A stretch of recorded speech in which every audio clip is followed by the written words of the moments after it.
A tennis forehand shot could be seen as involving both gross and fine motor skills.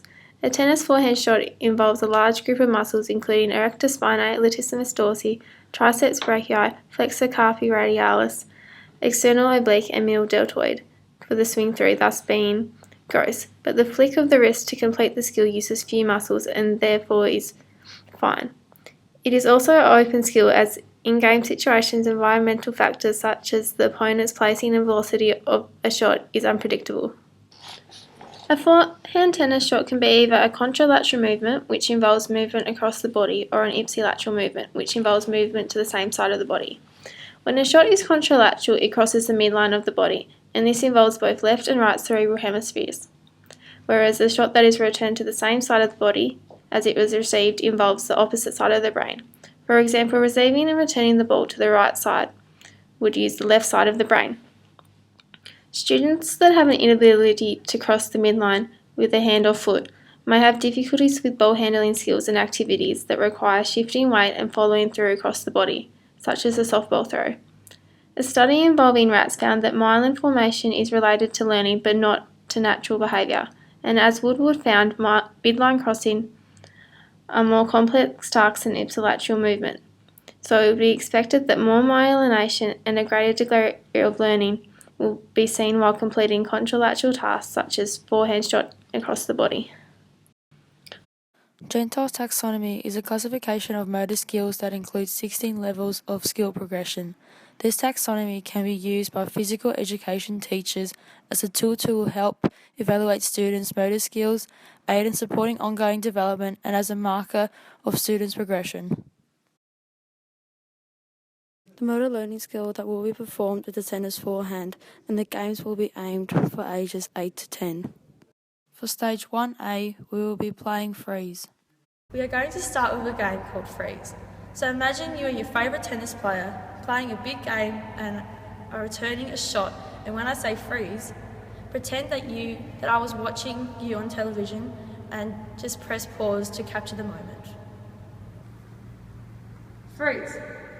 Coke and Home found that the most beneficial piece of information for improving golfing performance was for the golfers to see the location of their swing at various points throughout the overall swing.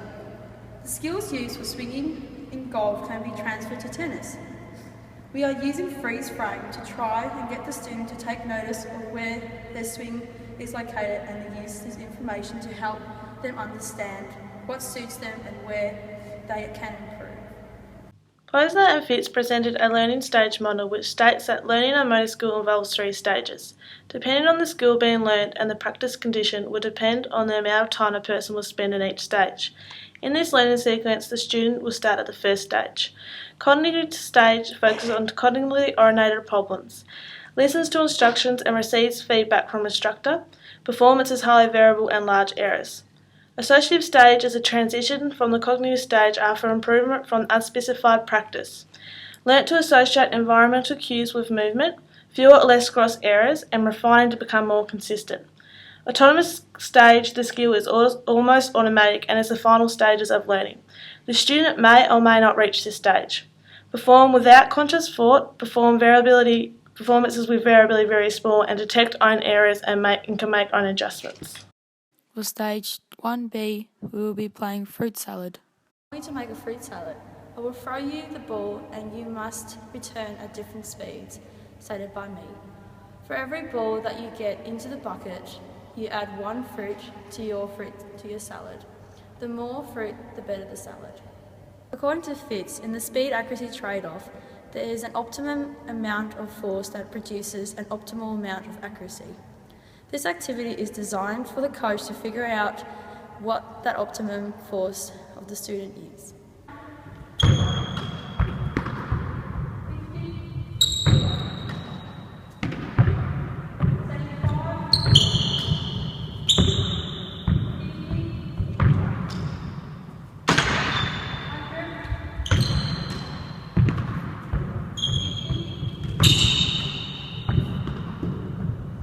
As the student moves through the stages of learning, we would expect to see some changes in their performance. These include things such as change in the rate of improvement. We would expect that they will see large improvements in the beginning, and these improvements would slow as the student moves through the stages of learning. It would also be expected that they will have increasingly better coordination, be more effective in focusing their visual and conscious attention, be able to use less energy and more appropriate muscles to complete the skill, and be able to detect and correct errors in performance.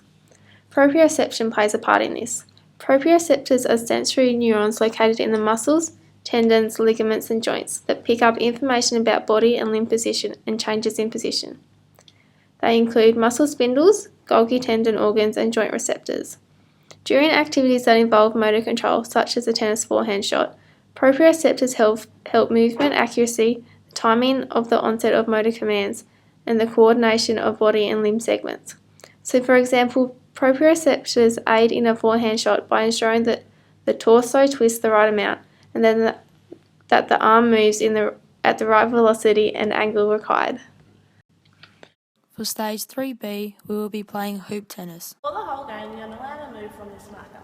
Michaela will stand over there behind those hoops and hit you the ball. Once Michaela hits you the ball, Michaela will run to the hoop and you must return to any hoop except the one Michaela is in. This will give you 1 point. During this game, we're hitting the balls to the students rather than using a machine. Asker, Bob, Sass and Cookin found in their study and returned the ball from a machine versus the person serving. Students were able to anticipate the velocity and placing the ball when shot from a machine. We want to teach students to pick up cues from players so we will avoid using a machine. Information processing approach can be put into 4 steps. The first step is the input. Input is the signal presented to a person and senses the stimulus to start the process. The second step is the information processing. Information processing has 3 stages: identifying the stimulus, the response selected, and the response being programmed. The third step is how the person's muscles responds to the stimulus. The final step is the output. The output is the end product. Feedback is afferent information sent by sensory receptors to the control centre in order to update the control centre about the correctness of the movement while it is in progress. Can come from head, body, limbs, visual and auditory. The completion of the skill depends on the feedback received to the control centre, which allows the continuation of movement in progress, provide additional information or to correct movement error. Such feedback in a forehand tennis situation could include proprioceptive feedback, augmented verbal feedback from a teacher or coach, and the student could get visual feedback by seeing the result of the shot and seeing how successful it is. They can also apply this feedback to future performances. For Stage 4D, we will be playing wall tennis. I want you to hit the ball against the wall above the line each time. You have to hit it to a different spot, and this will give you 1 point. But hit it near the same spot more than once and you lose 2 points. In Morgan compared the use of random to sequential stimuli when learning a number of motor skills and found that those who received random stimuli had better transfer of each skill. So we are using this game to get the student used to the unpredictability of game situations. These games could be made more inclusive by making some alternations. For example, for the vision impaired, brightly coloured tennis balls could be used. For those with cognitive processing issues, activities could be explained in a variety of ways, for example by modelling. And for students with endurance and strength problems, slow activities down and take regular breaks. These games will promote Healthy for Life through encouraging all students to participate in physical activity. According to Howard, transfer test performances are the best assessments, and Squires and Muldorf found that transfer tests were a more accurate measure of learning than retention tests. Transfer tests determine the generalisability and flexibility of acquired motor representations. So as we want the student to be able to complete the skill of a forehand shot in different situations throughout a tennis game, if we were to test them, we would choose a transfer test.